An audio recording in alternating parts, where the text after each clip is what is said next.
What is going on, Trash Talkers? We're back with another episode for you. In today's video, we're going to give you our predictions for Week 2 in the NFL. All that and much more coming your way right now!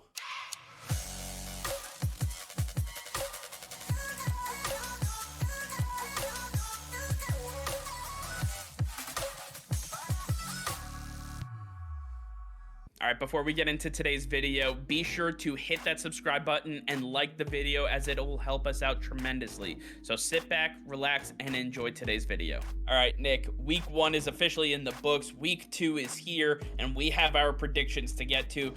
Why don't you start us off with the first game of our Sunday matchups? Nick, who do we got, and what does it look like? Yeah, we've got a big game right here. The New England Patriots going up against the Pittsburgh Steelers, but no TJ Watt in this game. It's a big loss for that Pittsburgh defense. Now it's up to Minkah Fitzpatrick to really hold down this entire defense, and you've got a troublesome offense with the New England Patriots. It's going to be an interesting game. I think they are equally matched, and I think that we're going to really see what these teams are made of as they go into their second week. The Pittsburgh Steelers being at home, coming off that big victory, they're going to have a lot of momentum on their side, and I think that's going to have this game come down close to the end. But at the end of the day, I think the New England Patriots being pretty close to healthy, and with all of those absences on the Pittsburgh Steelers roster, it's just going to be too much. So I will be taking the New England Patriots to edge out the Pittsburgh Steelers in this game. I think this is going to be a much better matchup than a lot of people anticipate. Speaking of anticipated matchups, we have the Buccaneers visiting the New Orleans Saints for the first time this season. This is a rough matchup for the Tampa Bay Buccaneers, as they seem to struggle immensely with the New Orleans Saints every single time in the regular season. And without fail, the New Orleans Saints seem to get the upper hand on Tom Brady and company. I don't see it being different this week, because a lot of issues on the offensive side of the ball for the Buccaneers are leading to question marks. Is Julio Jones going to be healthy enough to go? Is Chris Godwin even going to be in the lineup? Mike Evans is a little banged up. A lot of receiving weapons causing issues. We saw that they were able to give up some pressures at times in Tom Brady's face. That's not going to be a good thing when you have Cam Jordan bearing down on you. And I believe that the New Orleans Saints are going to have the upper hand in this game. I believe that they will come out on top in this game. Up next, we have the Indianapolis Colts taking on the Jacksonville Jaguars, yet another divisional matchup, and this is supposed to be a bad weather game. We're going to see some rain in this matchup, and I think that's just going to help out the Indianapolis Colts even more. Jonathan Taylor is a menace on the ground, and now when you add slippery conditions, he's just going to get that much more free from the defense, and he's going to have a massive game. The Colts have the defense to take on the Jacksonville Jaguars. I see no problems for the Colts in this game, even though it is a divisional game, and I think they're going to absolutely wipe the Jaguars away in this game. Next up, we have the Miami Dolphins visiting the Baltimore Ravens. The Miami Dolphins coming over that massive win over the New England Patriots in Week 1, and the Baltimore Ravens, well, they've played the Jets, but it looked like they were struggling a little bit with the Jets. So obviously, a lot of things that need to be corrected on the offensive side of the ball for the Baltimore Ravens. You can say that those touchdowns were great throws by Lamar Jackson, but I'm going to say that he was playing against the Jets defense. So let's see what he can do against this Miami Dolphins defense. I actually like the Miami Dolphins in this game, but I think it's very close to call. So taking a look at our screen here, I'm actually going to take the Dolphins at +3.5. I believe that they are one of the better teams in the AFC right now. And with Tyreek Hill and this offense still not fully on tape for people to really game plan against, I think it's going to be a lot for the Baltimore Ravens to handle. They suffered another injury on the back end of this defense, and I believe Tyreek Hill is going to give them fits all day long. I'm taking the Miami Dolphins in a slight edge, but I'm also taking them at their +3.5. Up next, we have the New York Jets taking on the Cleveland Browns. Last week, we saw the New York Jets, like you said, not play very well against the Baltimore Ravens, but the Cleveland Browns actually showed up against the Carolina Panthers. That defense is still there and playing at a high level, now playing in their first home game, and the Jets being on the road, things are going to be very bad for the New York Jets. I don't see them being able to move this ball up and down this field at any point. And I believe that Jacoby Brissett will be able to move up and down against this New York Jets team with that two-headed running back situation they have. They're going to bruise the New York Jets up front, and that's going to alleviate pressure over the top. And I think that is going to help out this offense get a lot of points. I like the Cleveland Browns not only to win this game, but to cover the spread as well.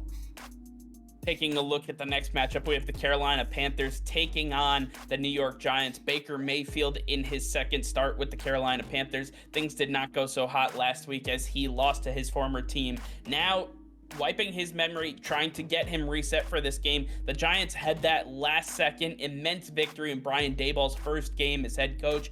He was ballsy, man. He went for it. He knows what it takes to win. Being a part of that Bills coaching staff and being part of their winning culture, he knows what it's going to take. And I like the New York Giants in this matchup. I think that they have the requisite weapons to really get after the Carolina Panthers. We saw that the Panthers defense did everything in their power to keep them in the game against Cleveland, and it just was not enough as Baker Mayfield wasn't able to move the ball. The Giants defense will definitely give a little bit more, and I think DJ Moore will get a lot more involved. Christian McCaffrey will be much more of a dual threat than he had been. But at the end of the day, I'm taking Brian Daboll and this new look Giants offense. I'm going to take the Giants at their -2. Next up, we have the Washington Commanders taking on the Detroit Lions. Last week, we saw the Lions came very close to taking out one of the best teams in the NFC, and the Washington Commanders got a great victory over the Jacksonville Jaguars. But as we take a look at this matchup, the Commanders going into Detroit in that rowdy stadium where Dan Campbell reigns over everybody, and they do as he says, it's going to be very tough for them to have that success like they did against the Jaguars. This Lions offense has so much power behind it, running the ball and passing it. Amon-Ra St. Brown and DeAndre Swift are the locks on this offense that are going to be consistently getting them down the field and into scoring territory. But this Detroit Lions defense offers a lot, and they showed up against the Philadelphia Eagles. They're going to show up once more against the Washington Commanders, and I think that we're going to see Carson Wentz not have that same success. Jahan Dotson and Curtis Samuel will not be as involved, and they're going to have a lot of struggles. I think this is a very big game for the Detroit Lions to prove that they are improving off of last season, and they're going to get a victory in the end.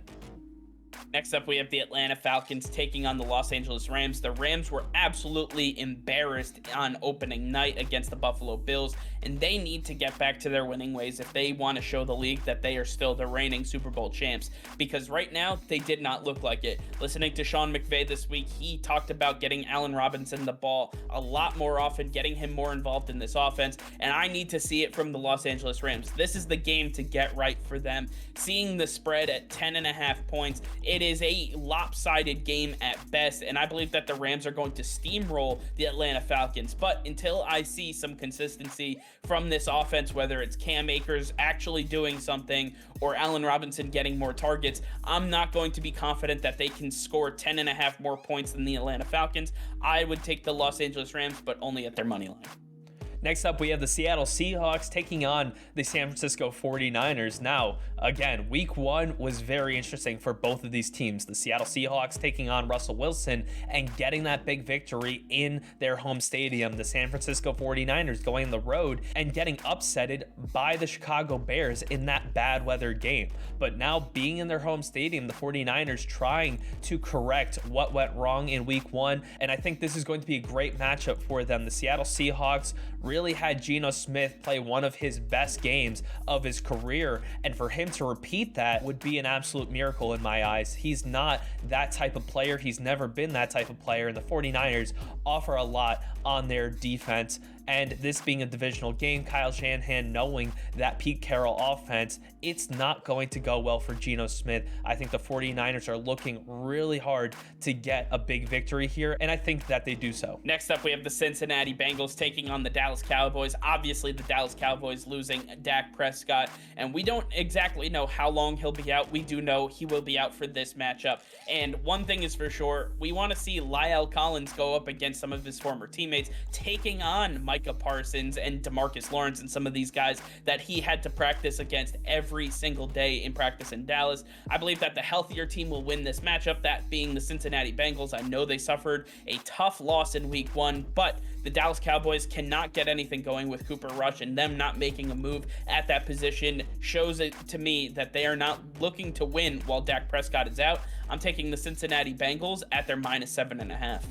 Next up, we have the Houston Texans taking on the Denver Broncos. Russell Wilson making his first home appearance in Denver, and coming off of that bad loss, looking to get revenge. The Houston Texans getting an interesting outcome with that tie game against the Indianapolis Colts. It's going to be much different because you have the Denver Broncos with all of the offensive weapons that they have. I think this is going to expose the Texans defense, and it's just not going to be what we saw in week 1. This is a bounce back game for the Denver Broncos. They are leaps and bounds better than the Houston Texans, and this is going to be a blowout. The spread is 10, but I think it's going to be much more than that, so I think you're safe at the -10 for the Denver Broncos.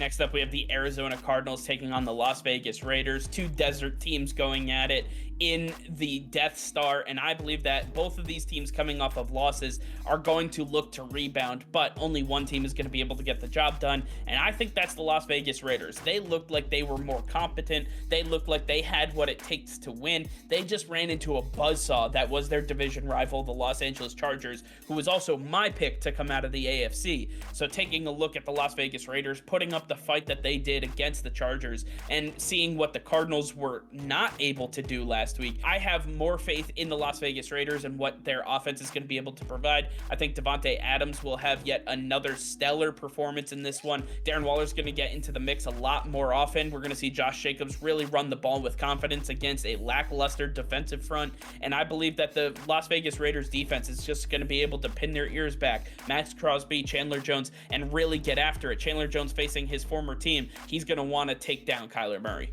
Next up, we have the Chicago Bears going into Green Bay and taking on the Packers. Now, we all know that Aaron Rodgers loves facing the Chicago Bears, and he loves letting everybody know that he owns the Chicago Bears. This is not going to be any different. The Bears getting a victory in week 1 and the Packers getting a loss in week 1 is just an anomaly. Things are going to get back to normal here, and the Packers should have an absolute field day with them. Again, we see a major spread here, and I believe in that as well. Take the Packers at -10.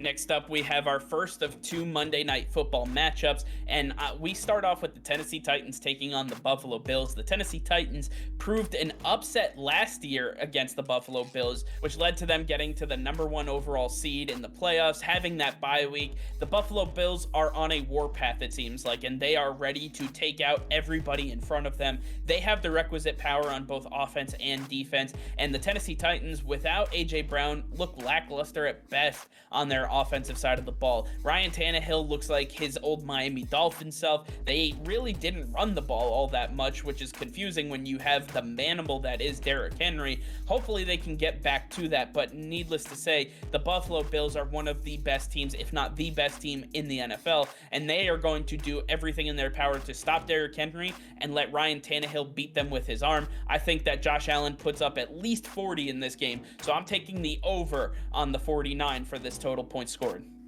And finally, for our second Monday Night Football game, we have the game of the week. The Minnesota Vikings taking on the Philadelphia Eagles. Now, right now, they're saying it's going to be a rainy game, which would be unfortunate, but I don't think that's going to change the outcome. This game will come down to the end, but the Philadelphia Eagles being in their home stadium, I think that's going to go a long way, and they will be able to edge out the Minnesota Vikings. When we take a look at what these teams both offer, we saw 2 tremendous offenses in week 1, but the big difference maker is going to be the defenses. And when I look at both of them, the Minnesota Vikings have great linebackers, but that secondary is just not there to take on A.J. Brown and Devonta Smith, and I think that's just going to be a little too much for them. I like the Philadelphia Eagles to squeak out a victory at home, but I don't believe in the spread or the money line. I believe that 50.5 is just not on par. It's going to be. I also like the over on the total points for this game. After all is said and done, these are our predictions for week 2. You have our bets, you have our predictions. Let us know in the comments down below which predictions you agree with, which ones you don't agree with, and let us know if you make any bets based on our predictions. All right, well, that's going to be all for now. Thank you all for watching. Be sure to like this video and subscribe to the channel if you haven't already. Hit that notification bell. We go live every single day. That'll be all. Peace and love.